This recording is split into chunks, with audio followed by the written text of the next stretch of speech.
Start करते हैं session number 7। आते हैं क्वेश्चन नंबर फर्स्ट पे। देखिएगा क्या बोल रहा है, भारत ने किस बार राष्ट्रमंडल खेल में भाग लिया। राष्ट्रमंडल मतलब कॉमनवेल्थ गेम, ठीक है। कॉमनवेल्थ गेम किस वर्ष भारत भाग लिया, तो हम लोग पहले देखते हैं कि राष्ट्रमंडल खेल शुरू कब हुआ। कब हुआ? 1930 में। 1930 में आपका राष्ट्रमंडल खेल स्टार्ट हुआ, लेकिन इस समय भारत इसमें सम्मिलित नहीं था। भारत कब इसमें इन्वॉल्व हुआ, तो 1934 में। भारत 1934 में सम्मिलित हुआ। 1930 में कहाँ हुआ था, तो कनाडा, ठीक है, कनाडा के हैमिल्टन शहर में। कनाडा के हैमिल्टन शहर में पहली बार क्या हुआ था, कॉमनवेल्थ गेम। अगर देखते हैं तो पहली बार भारत गोल्ड मेडल कब जीता, तो 1958 में। इस समय भारत गोल्ड मेडल नहीं जीता था, पहली बार 1958 में जीता। और कौन जीता, तो एक मूवी आप लोग देखे होंगे, भाग मिल्खा भाग, उसमें जो आपके मिल्खा सिंह थे, ठीक है, मिल्खा सिंह जो क्या है, तो ये हैं आपके धावक, इनके द्वारा क्या जीता गया, तो आपका गोल्ड मेडल, ठीक है। चलो, और अगर अभी देखते हैं तो 2022 में, ठीक है। आगे देखिएगा 1958 में क्या, मिल्खा सिंह द्वारा गोल्ड मेडल जीता गया। भारत इसमें पहली बार कब सम्मिलित हुआ, 1934 में। और अभी हाल ही में कब, तो 2022 में इंग्लैंड में, ठीक है, इंग्लैंड में। और इंग्लैंड के एक शहर जिसका नाम क्या है, बर्मिंघम, ठीक है, यहाँ क्या हुआ था, तो यही आयोजन यहाँ पे फिर से हुआ था, कॉमनवेल्थ गेम हुआ था। भारत कितने रैंक पे रहा था, तो चौथा, ठीक है। कितना मेडल जीता था, तो मेडल को हम लोग इस तरह से याद रखेंगे, कितना, तो 22, 16 और आपका 23। 22 क्या था, 22 गोल्ड था, 16 आपका सिल्वर था और 23 आपका ब्रॉन्ज था। टोटल कितना मेडल हो गया, तो टोटल हो गया आपका 61, ठीक है। चलिए आते हैं आगे क्वेश्चन में। देखिएगा क्वेश्चन नंबर 2, निम्न में से क्या सही है। देखो ज्योग्राफी का क्वेश्चन है, इसे कुछ कॉन्सेप्ट हम लोग देखते हैं। पृथ्वी की सतह से ऊपर या नीचे जाने पर जी का मान घटता है। अब देखो जी क्या हुआ, तो ये हुआ आपका गुरुत्वीय त्वरण, इसका मान क्या होता है रियल में, तो 9.81 मीटर प्रति सेकंड स्क्वायर, ठीक है, मीटर प्रति सेकंड स्क्वायर। ये हुआ आपका स्मॉल जी। कैपिटल जी का मान क्या होता है, तो कैपिटल जी का होता है 6.673 इंटू 10⁻⁻11 न्यूटन मीटर kg-2, ठीक है। ये क्या हुआ आपका कैपिटल जी का मान हुआ। और इसको याद रखिएगा, कभी कभी क्या होता है कि एग्जाम में एग्जैक्ट डेटा ही पूछ लेता है और बहुत कन्फ्यूजन होगा, या तो माइनस हटा देगा, प्लस दे देगा, कुछ भी दे देगा, उससे आपका गलत हो सकता है। तो यहाँ पे आएगा कि पृथ्वी की सतह से ऊपर या नीचे जाने पर जी का मान क्या होता है, तो घटता है। बिल्कुल सही है ये। पृथ्वी के ध्रुव पर जी का मान महत्तम होता है। जैसे देखो ये क्या हुआ पृथ्वी, तो ये क्या हो गया आपका ध्रुव, और ये भी क्या हुआ, 2 ध्रुव। ध्रुव कितने होते हैं, 2। ये हुआ आपका नॉर्थ पोल और ये क्या हुआ आपका साउथ पोल। और यहाँ पे क्या होता है, इक्वेटर, जिसको हिंदी में हम लोग क्या बोलते हैं, भूमध्य रेखा, ठीक है। अब ये हुआ, अब देखो कि लाइन क्या बोल रहा है आपका, कि पृथ्वी के ध्रुव पर जी का मान महत्तम होता है, तो जी हाँ सही है। यहाँ पे भी आपका प्लस में होगा और यहाँ पे भी आपका प्लस में होगा। वहीं विषुवत रेखा पर जी का मान न्यूनतम होता है, तो ये भी सही है। विषुवत रेखा पर जी का मान क्या होता है, बहुत कम होता है, माइनस में होता है। और देखना, पृथ्वी के घूर्णन गति बढ़ने पर जी का मान कम हो जाता है, ये भी सही है। अगर पृथ्वी ज़्यादा तेज से घूमेगा तो जी का मान क्या होगा, कम होगा। और एक लास्ट देखना, पृथ्वी के घूर्णन गति घटने पर जी का मान बढ़ जाता है। पृथ्वी अगर तेज घूमेगा तो क्या होगा, जी का मान कम होगा, और पृथ्वी अगर धीरे घूमेगा तो जी का मान बढ़ जाएगा। तो यहाँ पे हम लोग ये देखेंगे कि सारा ऑप्शन क्या है, सारा ऑप्शन सही है। और इसके साथ क्या हुआ कि आपको जी के मान के बारे में 5-6 ऑप्शन या फिर 5-6, ठीक है, पॉइंट पता चला। आइएगा आगे देखिएगा, इनमें से किस प्रधानमंत्री की मृत्यु पद पर रहते हुए हुई है, ठीक है। अभी हमारे प्राइम मिनिस्टर कौन है, 15वें नंबर के, तो ये हैं आपके नरेंद्र मोदी, ठीक है। और आज़ाद भारत में जन्म लेने वाले प्राइम मिनिस्टर यही है एकमात्र। और देखिएगा, तो देखते हैं इनका दूसरा कार्यकाल चल रहा है, ठीक है। नरेंद्र मोदी जो भी 15वें पीएम है और इनका दूसरा कार्यकाल चल रहा है। लेकिन हमारा क्वेश्चन क्या बोला है कि किस पीएम की मृत्यु पद पर रहते हुए नहीं हुई है। देखिएगा यहाँ पे जवाहरलाल नेहरू, इनका जो मृत्यु है पद पर रहते हुए हुआ। लाल बहादुर शास्त्री, इनका भी हुआ, और इंदिरा गांधी का भी हुआ। नहीं किसका हुआ, तो ये हो जाएगा आपका मोरारजी देसाई का, ठीक है। ये तो आपका क्वेश्चन का आंसर हो गया। एक्स्ट्रा हम लोग क्या देखते हैं कि लाल बहादुर शास्त्री, इनकी मृत्यु एकमात्र प्रधानमंत्री जिनकी मृत्यु देश के बाहर हुई है, ठीक है, देश के बाहर।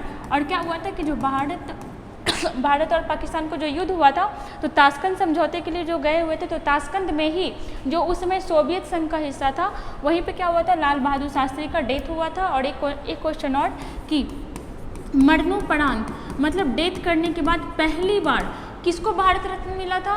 तो ये मिला था किसको? लाल बहादुर शास्त्री को। और कब मिला था? 1966 में। ठीक है, कब मिला था? 1966 में। वही आइएगा, जवाहरलाल नेहरू को क्या भारत रत्न मिला था? तो हाँ मिला था। कब मिला था? 1955 में। और देखिएगा मोरारजी देसाई सबसे अधिक उम्र के पीएम, सबसे अधिक उम्र के पीएम कौन थे? तो ये थे आपके मोरारजी देसाई, सबसे अधिक उम्र में। ठीक है, सबसे अधिक उम्र में बने थे और ये लगातार 10 बार बजट पेश करने वाले भी प्राइम मिनिस्टर रहे थे। आप याद रखिएगा कि सबसे अधिक उम्र के पीएम कौन थे? तो ये थे आपके मोरारजी देसाई। और सबसे कम उम्र के कौन थे? तो ये थे आपके राजीव गांधी।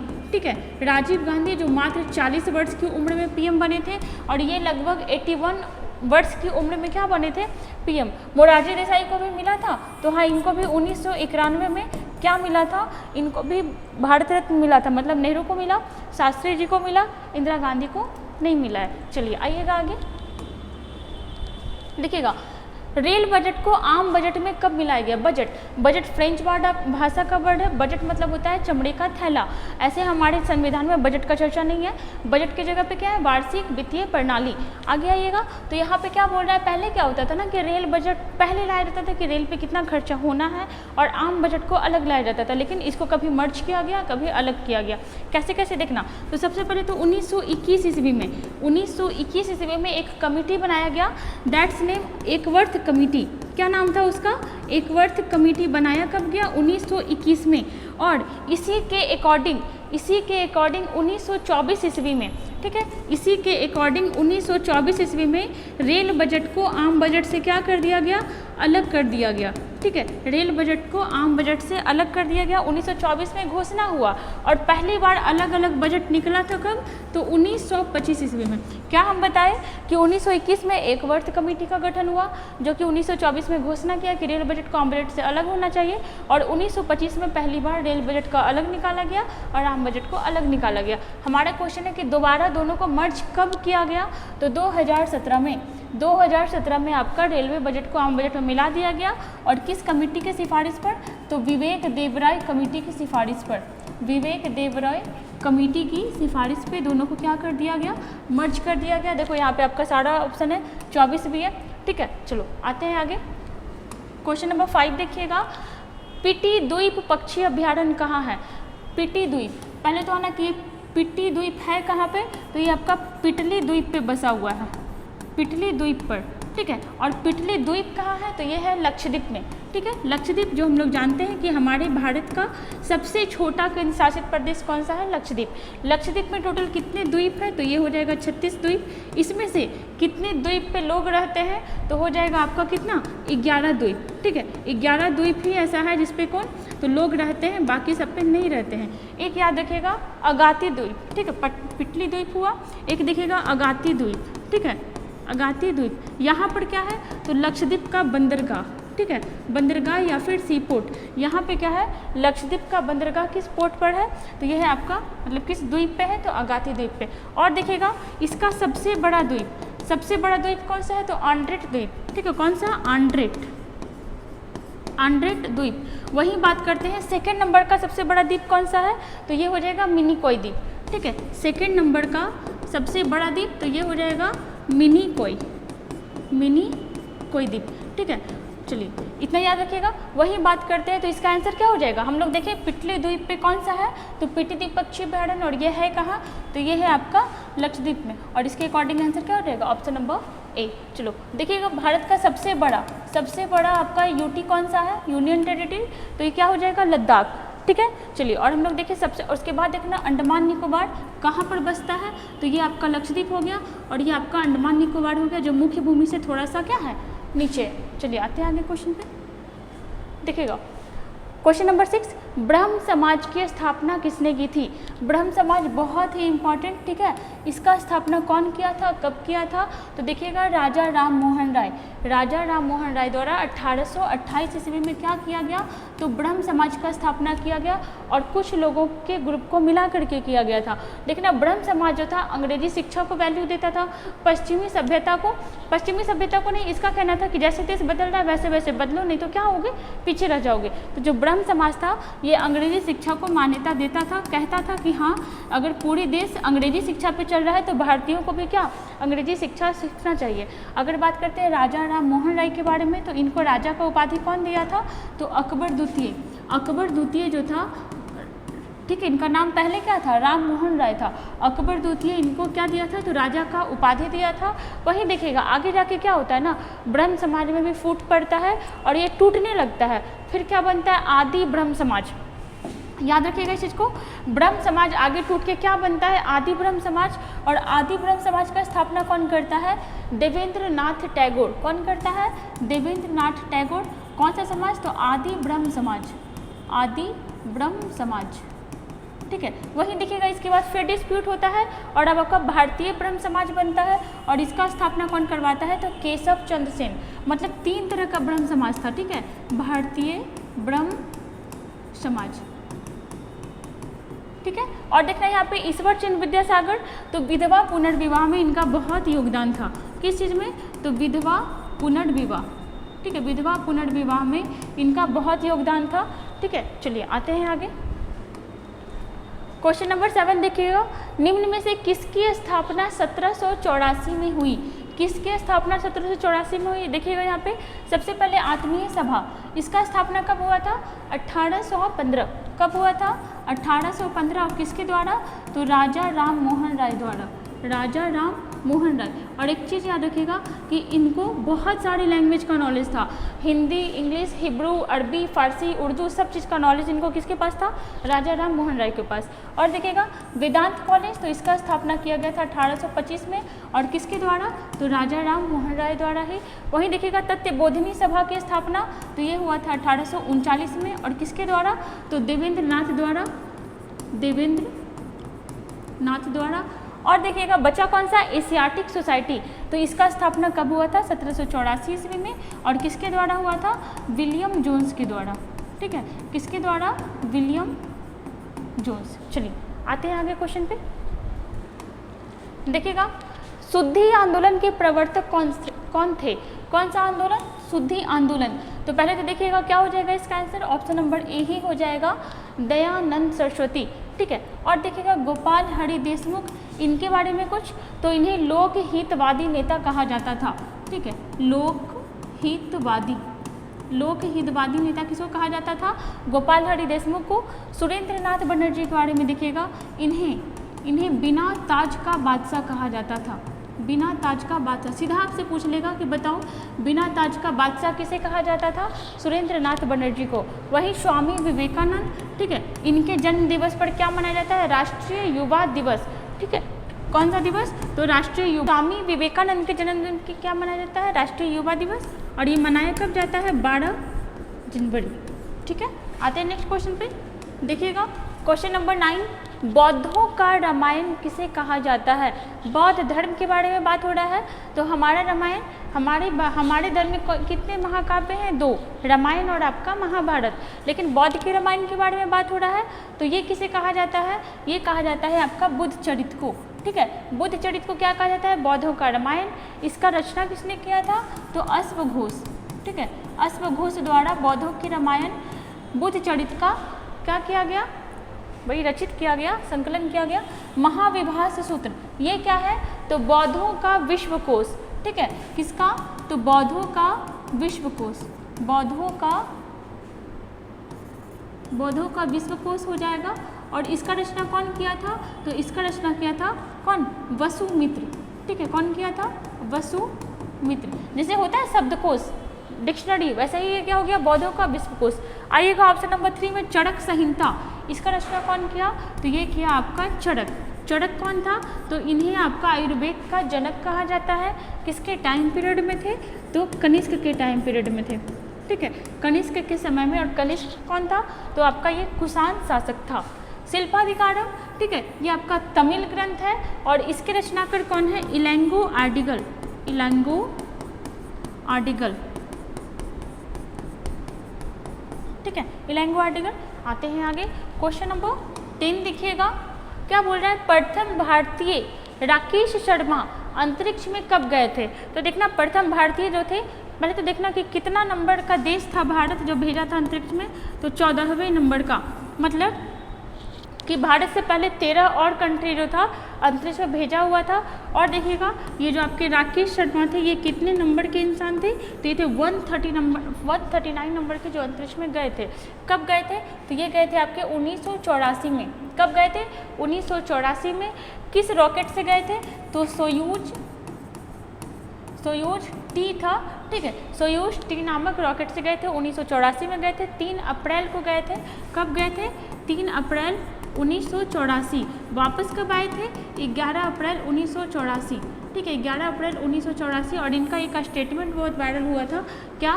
तो जब ये वहाँ पे अंतरिक्ष पे गए थे तो इंदिरा गांधी से बात हुआ इनका, और उस समय पूछे थे कि अंतरिक्ष से कैसा लग रहा है हमारा भारत, तो ये क्या बोले थे? ये बोले थे सारे जहाँ से अच्छा, ठीक है, सारे जहाँ से अच्छा। अब देखो ये तो मेल में हो गए, फीमेल में कौन गई थी भारत से पहली बार? तो कल्पना चावला, ठीक है, कौन गई थी? कल्पना चावला। और हम लोग जानते हैं इनके बारे में कि ये सुरक्षित वापस नहीं आ पाई थी। क्यों? तो इनके विमान में क्या हुआ था? स्क्रैच के वजह से आग लग गया था, और प्लेन में ही ये क्या हुआ था, मतलब इनका डेथ हो चुका था। कौन? कल्पना चावला। और पुरुष में कौन हो जाएंगे? तो राकेश शर्मा, ठीक है। चलिए आते हैं नेक्स्ट क्वेश्चन पे,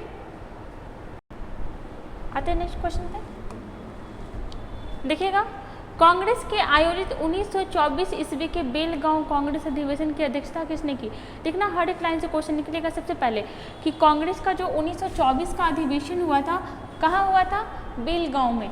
बेलगांव कहाँ पड़ता है? तो ये पड़ता है आज का कर्नाटक, ठीक है। अध्यक्षता कौन किया था? और बहुत इंपॉर्टेंट है रीज़न कि एकमात्र अधिवेशन जिसका अध्यक्षता महात्मा गांधी द्वारा किया गया था। आंसर क्या हो जाएगा? M.K. गांधी। क्या? तो ये हो जाएगा आपका महात्मा गांधी, ठीक है। मोहनदास करमचंद गांधी इनका पूरा नाम था, महात्मा गांधी इसका आंसर हो जाएगा। देखिएगा थोड़ा सा यहाँ पे, जैसे देखिएगा क्या कहाँ पड़ता है ये बेलगांव? तो ये पड़ता है आपका कर्नाटक में, और कर्नाटक का बेलगांव में एक कुआं है, ठीक है। और इस चीज़ को याद रखने के लिए उस कुएं का नाम क्या रख दिया? कांग्रेस कुआं, ठीक है, कांग्रेस कुआं। देखिएगा ये जो आपका कांग्रेस था, ये मेनली अभी तो राजनीतिक पार्टी बना हुआ है, लेकिन ये मेनली बना था देश को आज़ाद कराने के लिए ही, लोगों को जोड़ने के लिए।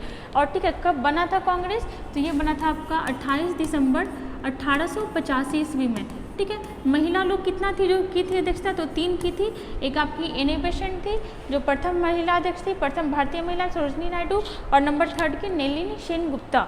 और वहाँ पे देखिएगा 2 इंपॉर्टेंट चीज़ याद रखिएगा, 1896 और 1911। 1896 और आपका 1911 दोनों का अधिवेशन कहाँ हुआ था? तो कोलकाता में ही हुआ था, ठीक है। कहाँ हुआ था? कोलकाता, ठीक है। कहाँ हुआ था? तो ये हुआ था आपका 1896 वाला भी कोलकाता में हुआ था, और 1911 वाला में भी कोलकाता में हुआ था। देखिएगा 1911 में जो था आपका, इस समय अध्यक्षता कौन कर रहा था? तो इस समय अध्यक्षता कर रहा था कौन? बिशन नारायण धड़, ठीक है, बिशन नारायण धड़, ठीक है। और वहीं अगर बात करते हैं 1896 में, तो इस समय कर रहे थे रहीमतुल्ला सयानी, रहीमतुल्ला सयानी। अब देखो यहाँ पे नाम इंपॉर्टेंट है, क्यों? क्योंकि इस समय जो दोनों में इंपॉर्टेंट काम हुआ था। इस समय पहली बार 1911 वाले अधिवेशन में पहली बार भारत का राष्ट्रगान गाया गया था। भारत का राष्ट्रगान गाया गया था, अपनाया नहीं गया था। और हमारा राष्ट्रगान क्या है? तो जन गण मन, ठीक है, जन गण मन गाया गया था पहली बार। वहीं बात करते हैं 1896 में, तो पहली बार क्या गाया था? तो हमारा राष्ट्रीय गीत गाया गया था। क्या? तो राष्ट्रीय गीत, और राष्ट्रीय गीत क्या है? तो यह है वंदे मातरम, ठीक है, वंदे मातरम। एक बार आप लोग सुने होंगे कि जब आपका वंदे भारत एक्सप्रेस आने वाला था तो मुस्लिम लोग बहुत बॉयकॉट कर रहा था। किस बात का? कि हम उस ट्रेन को वंदे नहीं बोलेंगे, ठीक है। वही देखो कि जब पहली बार इस समय क्या हुआ कि हिंदू मुस्लिम में कितना ज़्यादा टक्कर होने लगा है। 1896 उस अधिवेशन में पहली बार वंदे मातरम गाया गया था। और देखना उसका अध्यक्षता कौन कर रहा था? तो एक मुस्लिम ही कर रहा था, रहीमतुल्ला सयानी। इस समय हिंदू और मुस्लिम भाई भाई जैसे रहते थे। फूट कब से स्टार्ट हुआ? 1905 में, बंगाल विभाजन के बाद। उससे भी ज़्यादा 1906 में क्या हुआ? मुस्लिम लीग का स्थापना हो गया। और उससे भी ज़्यादा क्या हुआ? तो 1909 में यहाँ पे मुस्लिम लोग का अलग से क्या हुआ? तो निर्वाचन होने लगा। और यही सब रीज़न रहा कि भारत में हिंदू और मुस्लिम का, ठीक है, पाकिस्तान के बनने का एक रीज़न ये सब भी था। चलिए आगे आइएगा। क्वेश्चन नंबर 12, कौन सी कला ग्रीक बौद्ध कला से के नाम से भी जानी जाती है? ठीक है, ग्रीक देखेंगे तो विदेशी हो गया और बौद्ध देखेंगे तो क्या हो गया, ये देसी। इसका आंसर क्या हो जाएगा, गंधार कला शैली। ठीक है, गंधार कला शैली जो आपका हिंद और यवन, ठीक है, ऐसा भी कह सकते हो कि ये इसको हिंद यवन कला शैली भी कहा जाता है, हिंद यवन कला शैली। ठीक है, और ये क्वेश्चन बिहार ईसाई का पूछा हुआ क्वेश्चन है। आगे आइएगा, जैसे देखिएगा मथुरा कला, शुंगा कला, मधुबनी कला। मधुबनी कला कहाँ का है, तो ये हमारे बिहार का ही है। ठीक है, बिहार का ही है। और देखिएगा दो चीज़ देखिएगा, मथुरा कला और आपका गंधार कला। सबसे पहले अगर बात करते हैं भारत में पूजा के लिए सर्वप्रथम किसका मूर्ति बनाया गया, गौतम बुद्ध का ही। ठीक है, और किस टाइम पीरियड में पहली बार बनाया गया, तो कुषाण काल में। ठीक है, कुषाण काल में। गौतम बुद्ध का पहला मूर्ति किस शैली में बना था, तो पहला मूर्ति बना था आपका मथुरा शैली में। ठीक है, और मथुरा शैली आपका स्वदेशी शैली है, मतलब इसमें किसी भी का मिक्सअप नहीं है, ये कम्प्लीटली हमारे भारत की संस्कृति पे बना हुआ है। दूसरा देखो, ये तो हुआ कि गौतम बुद्ध का पहला मूर्ति इस शैली में बना, वहीं गौतम बुद्ध का सर्वाधिक मूर्ति, मैक्सिमम मूर्ति जो था, ये किस शैली में बना, तो ये बना आपका गंधार शैली में। ठीक है, किस शैली में, गंधार शैली। और इसमें आपका देसी और विदेशी का क्या था, मिक्सअप था, देसी और विदेशी का मिक्सअप। ठीक है, चलिए इसको याद रखिएगा। आते हैं आगे, क्वेश्चन नंबर 13 देखिएगा, 8 ग्रहों में बुध सूर्य से कौन से स्थान पर स्थित है? यहाँ पे आपका कुछ भी पूछ सकता है, इसलिए हम लोग थोड़ा यहाँ पे देख लेते हैं। जैसे ठीक है, मान लो कि ये क्या है आपका, ये है आपका क्या, सूर्य हो गया, और हम लोग जानते हैं कि सूर्य का परिक्रमा कितना ग्रह कर रहा है, तो ये हो जाएगा आपका 8। पहला कौन सा है, तो पहला है आपका बुध, फिर है आपका शुक्र। ठीक है, बुध, शुक्र, पृथ्वी, मंगल। ठीक है, इसके बाद बीच में आपका एस्टेरॉयड बेल्ट है, फिर है आपका बृहस्पति, फिर है आपका शनि, फिर अरुण, और फिर आपका वरुण। ठीक है, इसको इंग्लिश में क्या बोलते हैं, यूरेनस। ठीक है, और इसको बोलते हैं नेपच्यून। ठीक है, इतना याद रखिएगा। अब देखिए, आपसे कुछ भी पूछेगा तो आप यहाँ पे बता सकते हो कि सूर्य से दूरी के अनुसार कौन सा ग्रह कहाँ पर है। सबसे नज़दीक बुध है और सबसे दूर में कौन है, तो ये हो गया आपका वरुण। और देखिएगा यहाँ पे आपसे क्या पूछ लेगा कि पृथ्वी से सबसे नज़दीक कौन सा है, पूछ लेगा क्या कि पृथ्वी से सबसे नज़दीक का ग्रह कौन सा। अब यहाँ पे कन्फ्यूजन होगा कि शुक्र भी है और आपका मंगल भी है, तो क्या लगाओगे, तो हमेशा याद रखना कि राइट साइड वाला होगा और क्या हो जाएगा, शुक्र। पृथ्वी से सबसे नज़दीक कौन सा है, तो ये हो जाएगा आपका कौन सा ग्रह, तो ये हो जाएगा आपका शुक्र। और याद रखिएगा कि पृथ्वी के करीब, ऐसे याद रखना कि पृथ्वी सूर्य इन लोगों को खा गया। ठीक है, ऐसे करके याद रखोगे तो याद रहेगा। सूर्य के करीब जो आपका 2 ग्रह है, इसका कोई भी उपग्रह नहीं है। क्या याद रखोगे कि सूर्य से नज़दीक जो आपका 2 ग्रह है, इसका कोई भी उपग्रह नहीं है। वहीं हमारे पृथ्वी का एक उपग्रह है और इसका नाम क्या है, चंद्रमा। ठीक है, सबसे ज़्यादा उपग्रह किसके पास है, तो ये है किसके पास, बृहस्पति के पास। अब हो गया, और कितना हो गया है, तो अब हो गया आपका 80 + 12। ठीक है, टोटल कितना हो गया है, 92।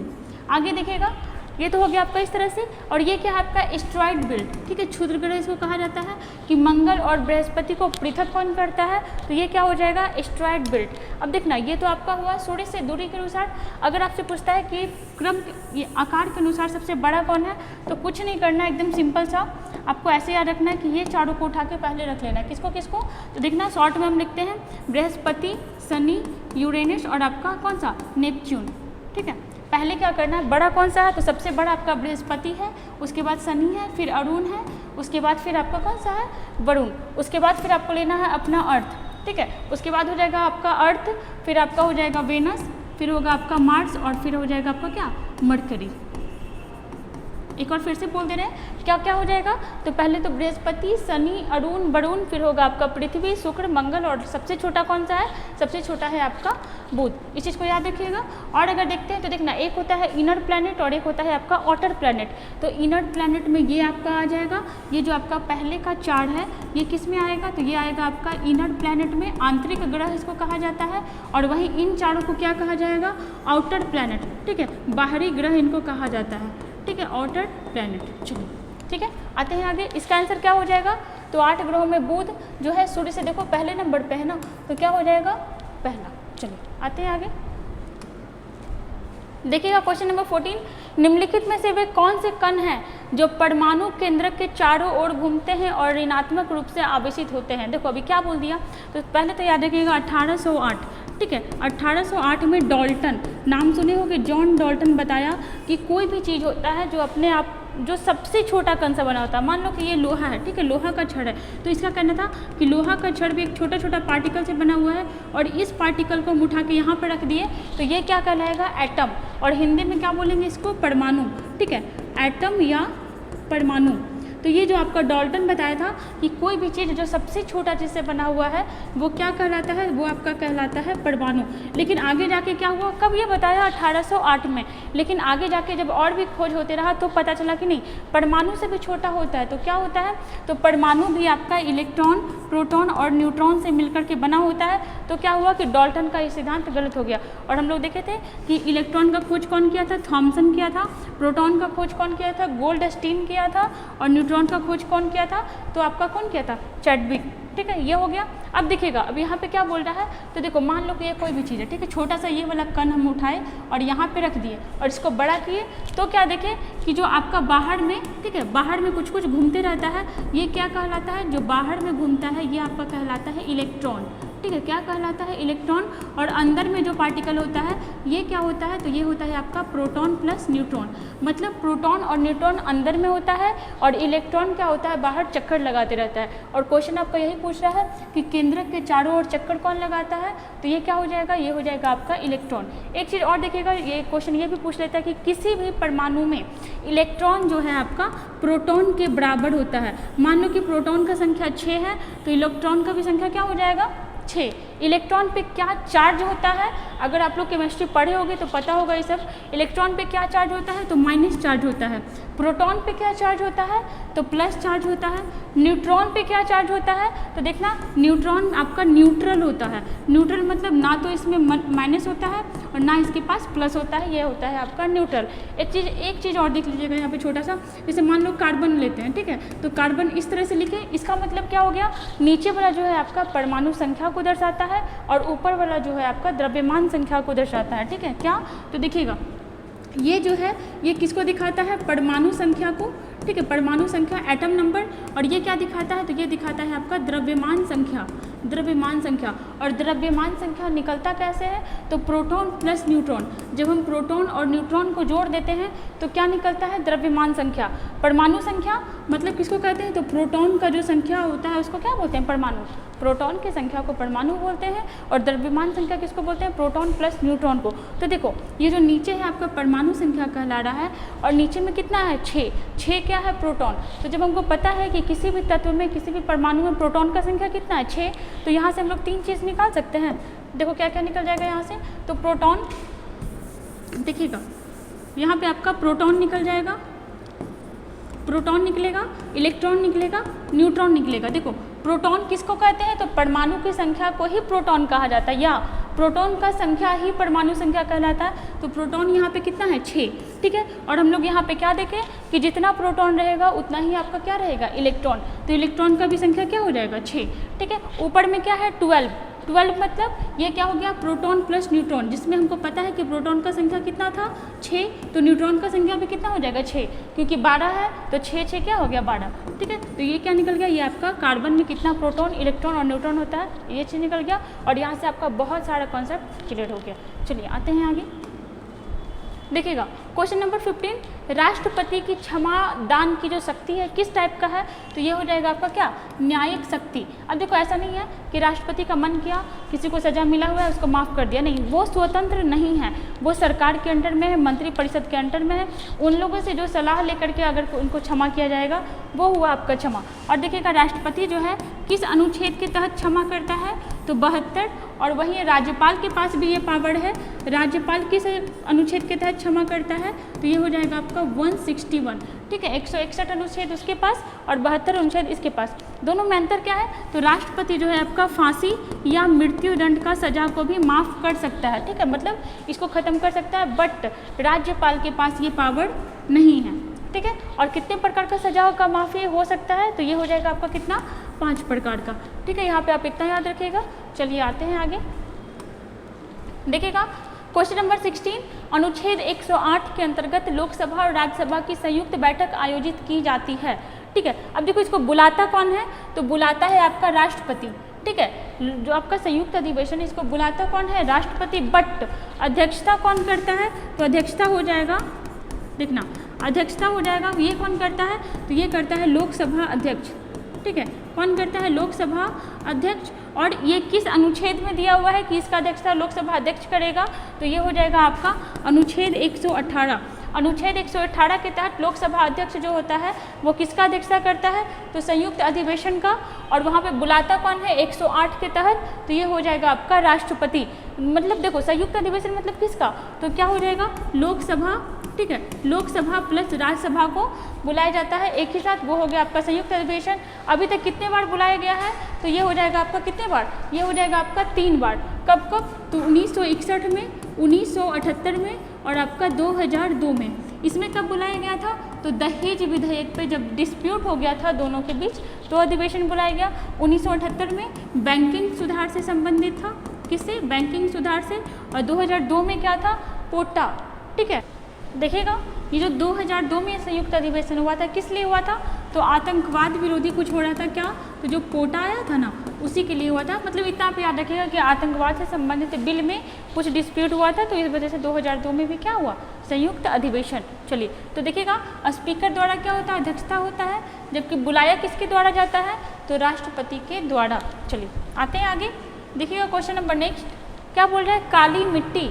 काली मिट्टी का विस्तार भारत के किस राज्य में सर्वाधिक है, सबसे ज़्यादा पूछ रहा है यहाँ पे, तो सबसे ज़्यादा हो जाएगा महाराष्ट्र। लेकिन आपसे पूछेगा कि काली मिट्टी कहाँ कहाँ पाई जाती है, तो महाराष्ट्र तो होगा ही आपका, कर्नाटक भी होगा, कर्नाटक, और आपका क्या होगा, गुजरात भी होगा। ठीक है, गुजरात, और आपका MP भी हो जाएगा। इन सारे जगह क्या पाया जाता है, काली मिट्टी। भारत में बहुत तरह की मिट्टी होती है, उसमें से एक आपका खादर क्या होता है, ये जलोढ़ मिट्टी। ठीक है, कौन सा मिट्टी, जलोढ़ मिट्टी, इसको याद रखिएगा। अब जलोढ़ मिट्टी से क्वेश्चन पूछ लेता है, क्योंकि जलोढ़ मिट्टी जो है आपका नया भी होता है और आपका पुराना भी होता है। ठीक है, नया भी होता है और कैसा होता है, पुराना। तो पुराना वाला मिट्टी को क्या कहा जाता है, बांगड़, क्या बोला जाता है, बांगड़। ठीक है, और नया वाला को क्या कहा जाता है, तो नया वाला को बोला जाता है खादड़। ठीक है, ये क्वेश्चन आता है कि नया जलोढ़ मिट्टी को क्या कहा जाता है, तो खादड़ मिट्टी। पुराना जलोढ़ मिट्टी को क्या कहा जाता है, तो क्या होगा, बांगड़ मिट्टी। आगे आइएगा question number 18, Nameri national park किस राज्य में है। ठीक है, कौन सा, नामेरी, तो ये हो जाएगा आपका असम। ठीक है, असम में और भी देखिएगा, असम में आपका मानस नेशनल पार्क है। ठीक है, मानस, और देखिएगा डिब्रू साइखोवा, डिब्रू साइखोवा नेशनल पार्क कहाँ है, तो ये हो जाएगा आपका कहाँ, असम में। सिक्किम में देखिएगा कंचनजंगा, बहुत इंपॉर्टेंट, कंचनजंगा राष्ट्रीय उद्यान। ठीक है, इसी को बोला जाता है राष्ट्रीय उद्यान, नेशनल पार्क। क्यों इंपॉर्टेंट है, क्योंकि इसको यूनेस्को में शामिल किया गया है। कहाँ शामिल किया गया है, यूनेस्को में। और देखिएगा मेघालय, मेघालय में आपका नोकरेक है। ठीक है, नोकरेक नेशनल पार्क कहाँ है, आपका मेघालय में। और सबसे ज़्यादा इम्पॉर्टेंट मणिपुर, मणिपुर में क्या है, तो देखना किबुल लेमजाओ, किबुल लेमजाओ। ठीक है, लामजाओ भी कहीं कहीं रहता है, क्योंकि मणिपुर का अलग लैंग्वेज होता है ना, तो नाम थोड़ा अंतर हो जाता है। किबुल लेमजाओ कहाँ है, तो ये है आपका मणिपुर में। और एकमात्र तैरता हुआ राष्ट्रीय उद्यान कैसा है, तो एक बात बताओ कि राष्ट्रीय उद्यान कैसे तैरेगा, तैरता हुआ, तो ये आपका झील में ही बना हुआ, इस टाइप से बना हुआ है। ठीक है, और क्या होता है, तो ये आपका तैरते रहता है। तो मणिपुर का किबुल लेमजाओ भारत का एकमात्र तैरता हुआ राष्ट्रीय उद्यान। चलिए आते हैं क्वेश्चन नंबर 19 में, देखिएगा क्या बोल रहा है, जनसंख्या की दृष्टि से भारत का सबसे छोटा राज्य कौन सा है। किस तरह से बोल रहा है, जनसंख्या की दृष्टि से। देखिएगा यहाँ पे हम लोग देख लेते हैं, तो सबसे छोटा का बात हुआ है ना, हम लोग सब कुछ देख लेते हैं, छोटा बड़ा जनसंख्या और आपका एरिया वाइज भी। तो देखिएगा सबसे पहले देखते हैं एरिया की तरह। ठीक है, तो एरिया में सबसे बड़ा हो जाएगा कौन सा, तो ये हो जाएगा आपका राजस्थान। और सबसे छोटा कौन सा हो जाएगा, सबसे छोटा हो जाएगा आपका गोवा। ठीक है, पॉपुलेशन के अनुसार देखते हैं, तो पॉपुलेशन के अनुसार क्या हो जाएगा, सबसे बड़ा, तो सबसे बड़ा होगा क्या, यूपी।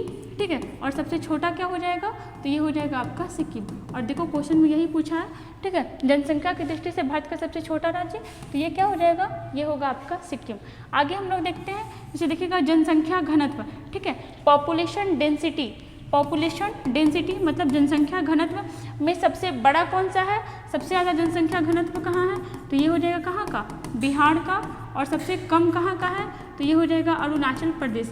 इसका मतलब क्या होता है कि 1 किलोमीटर स्क्वायर में कितना लोग रहता है, तो सबसे ज़्यादा लोग बिहार में रहता है, सबसे कम लोग कहाँ होता है, अरुणाचल प्रदेश में। और देखिएगा सेक्स रेशियो, ठीक है। सेक्स रेशियो मतलब लिंगानुपात, मतलब 1000 पुरुष पे कितनी महिलाएं हैं, ये कैसे, ये कहाँ है सबसे ज़्यादा, तो ये हो जाएगा आपका केरल में, ठीक है। कहाँ हो जाएगा, केरल में। और सबसे कम कहाँ है, तो ये है आपका कहाँ, हरियाणा में, ठीक है। ये हुआ।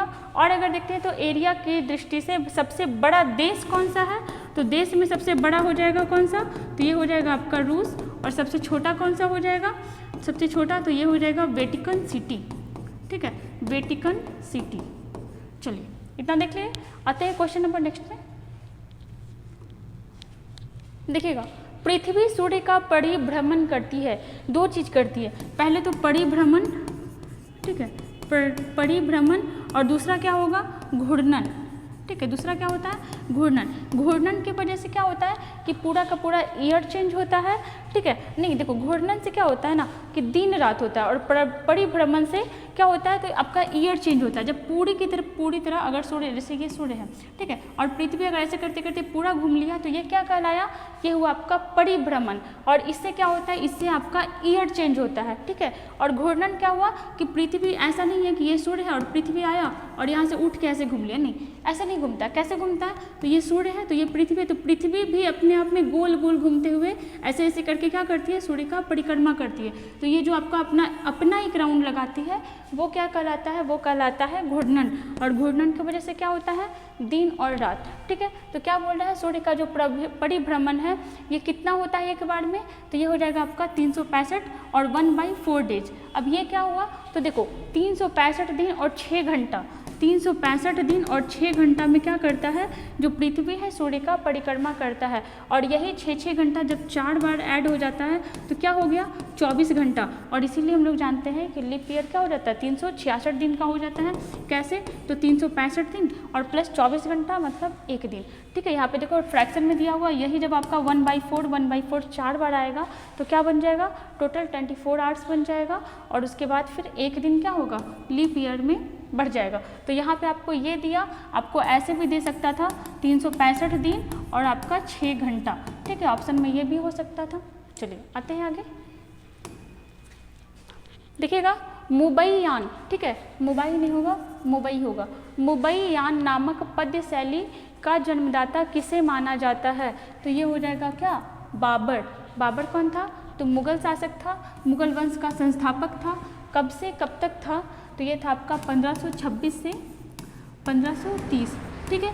किस युद्ध के बाद मुगल वंश का स्थापना हुआ था, पानीपत का प्रथम युद्ध कब हुआ था, तो देखिएगा, देखो ये जब तक रहा था युद्ध करते ही रहा।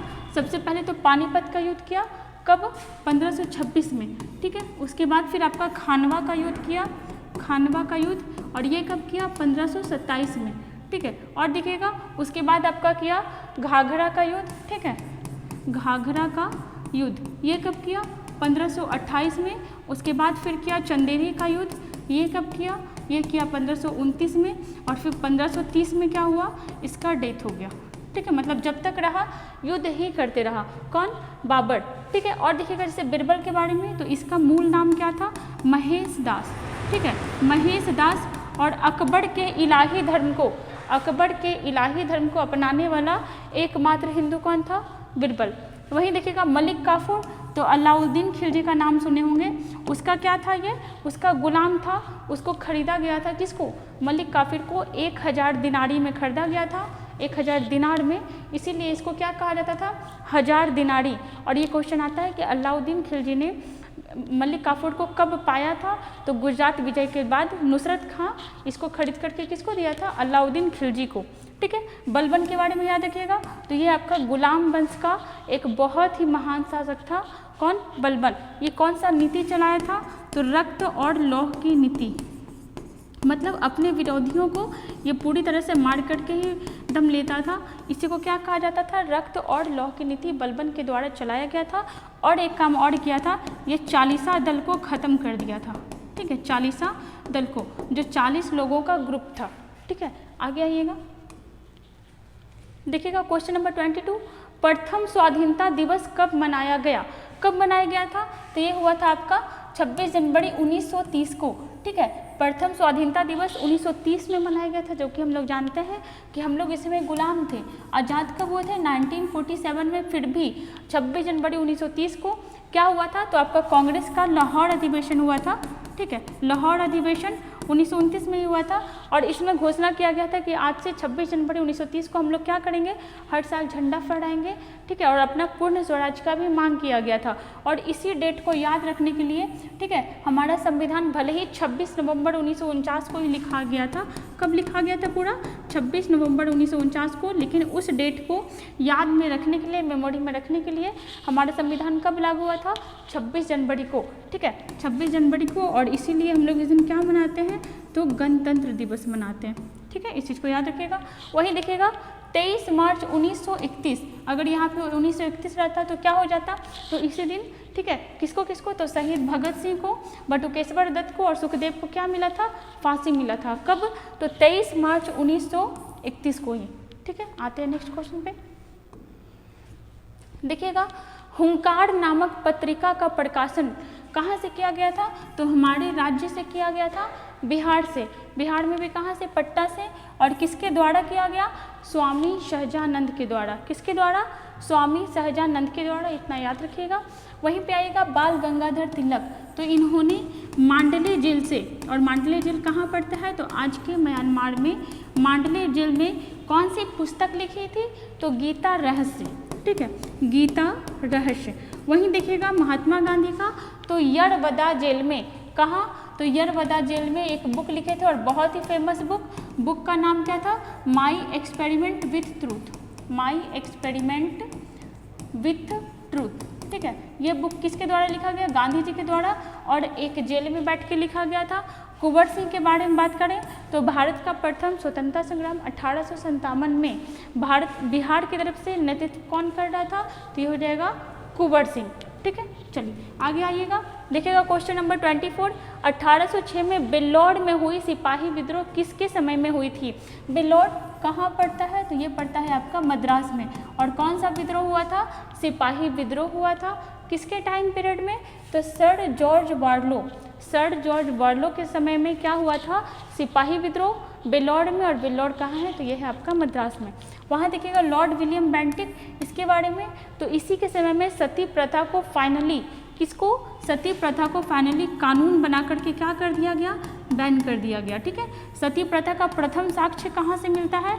तो एरन अभिलेख से। कहाँ से मिलता है? एरन अभिलेख से। इसमें क्या होता था कि अगर हस्बैंड का डेथ हो गया तो वाइफ को भी उसमें ज़बरदस्ती जला दिया जाता था। वॉरेन हेस्टिंग्स, तो भारत का पहला गवर्नर जनरल कौन था? Warren Hastings. कब बना था? 1774 में। लॉर्ड वेलेजली, तो सहायक संधि का सबसे ज़्यादा प्रयोग करने वाला शासक कौन था? Lord Wellesley. वहीं पे सहायक संधि लाया किसके द्वारा गया था? तो फ्रांसीसी गवर्नर डुप्ले के द्वारा। ठीक है, आइएगा आगे। देखिएगा निम्नलिखित में से कौन मुगल सम्राट नहीं था? देखो अकबर था, तो अकबर तो था ही, सबसे ज़्यादा टाइम पीरियड भी इसका रहा था। वहीं देखिएगा हुमायूं, तो हाँ हुमायूं भी था। और हुमायूं बहुत ही बहुत ज़्यादा ये टेंशन में रहा था। टेंशन बोली तो सबसे ज़्यादा प्रॉब्लम इसी को हुआ था, निर्वासित जीवन छुप करके भी इसको रहना पड़ा था। कब से कब तक था? तो पहले तो 1530 से लेकर के 1545 तक। ठीक है, नहीं 1540 तक। उसके बाद फिर बीच में कौन आ गया था? शेर शाह सूरी। ठीक है, इसलिए बहुत लोग को लगता है कि शेर शाह सूरी भी मुगल वंश का था। नहीं, मुगल वंश का नहीं था। ये किस वंश का था? ये था आपका सूरी वंश का। ठीक है, सूरी वंश का। ठीक है, शेर शाह सूरी। इसमें से आंसर क्या हो जाएगा? शेर शाह। ये किस वंश का था? सूरी वंश का था। और मुगल वंश के शासक हुमायूं को हरा करके कुछ दिनों तक शासन कौन किया था? शेर शाह सूरी। ठीक है, इस चीज़ को याद रखिएगा। इसका आंसर क्या हो जाएगा? शेर शाह सूरी। एक यहाँ पे देखिएगा ऑप्शन नंबर बी, फारूक शेर के बारे में इंपॉर्टेंट है। इंपॉर्टेंट क्या? बहुत ही बुद्धू शासक रहा था। कब से कब तक रहा था? तो 1717 के लगभग में ये शासक बना था। मतलब कह सकते हो उत्तर मुगल काल। ठीक है, उत्तर मुगल काल में था। उत्तर मुगल काल में था। और सबसे ज़्यादा बेवकूफ़ी वाला काम ये क्या किया था कि एक समय बहुत बीमार पड़ गया था, ठीक है। और उस समय क्या हुआ था, हम लोग जान रहे हैं 1700 के बाद, देखो 1707 में क्या हुआ था, औरंगजेब का डेथ हुआ था। और इसके बाद क्या हुआ कि अब यहाँ अंग्रेज पैर बिछाना शुरू किया था। औरंगजेब के टाइम पे तक अंग्रेज को भी बहुत डर था इसे, क्योंकि मारा था, बहुत मारा अंग्रेज इसको, औरंगजेब इसको। लेकिन जब ये मर गया उसके बाद जितना भी शासक आया सब बेवकूफ़ी आया था और इन लोग अंग्रेज को बहुत कॉपरेट किया। अब ये क्या कॉपरेट किया, तो ये जो इसके पैर में बहुत बड़ा सा जख्म हो गया था, जो ये इलाज करा रहा था और सही हो ही नहीं रहा था। तो अंग्रेज लोग जब यहाँ आता था तो अपना पूरा ग्रुप लेके चलता था। तो उसमें से एक आपका डॉक्टर भी था, अंग्रेज अपने साथ डॉक्टर भी लेके आया था और वो डॉक्टर इसके जख्म को सही कर दिया। उसके बाद ये खुशी से पागल हो गया और क्या किया कि बंगाल, ठीक है, बंगाल को ये दे दिया अंग्रेज को, बोला कि आप जाइए यहाँ से व्यापार करिए, जितना व्यापार करना करिए, बस साल भर में, एक साल में हमको 3000 रुपया दे दीजिएगा, ठीक है। एक साल में ओनली 3000 रुपया में दे दिया। और बंगाल को उस समय कामधेनु गाय कहा जाता था। बंगाल मतलब देखो उस समय बंगाल जो था आज का वेस्ट बंगाल था, देखना आज का वेस्ट बंगाल था, आज का बांग्लादेश था, छत्तीसगढ़ था, कर्नाटक था, बिहार था, झारखंड था, ठीक है, बिहार था, झारखंड था, मतलब आज का इतना सारा एरिया मिला के क्या होता था बंगाल। और यहाँ बहुत ज़्यादा कृषि होता था, सुंदरबन डेल्टा वहीं है, ठीक है। कामधेनु गाय किसको कहा जाता था, बंगाल को।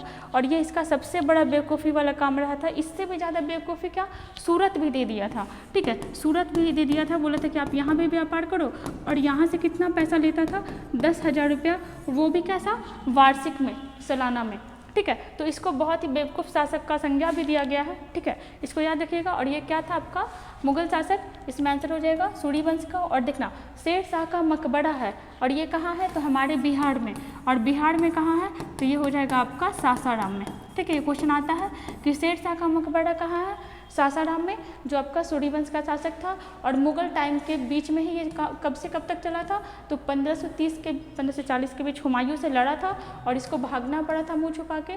और फिर बीच में कौन आया था, शेर शाह, ठीक है। चलिए यहाँ पे हमारा 25 क्वेश्चन कंप्लीट हुआ विथ बहुत सारे डिटेल के साथ और एक्स्ट्रा फैक्ट के साथ, ठीक है। हमारे साथ बने रहिए सही।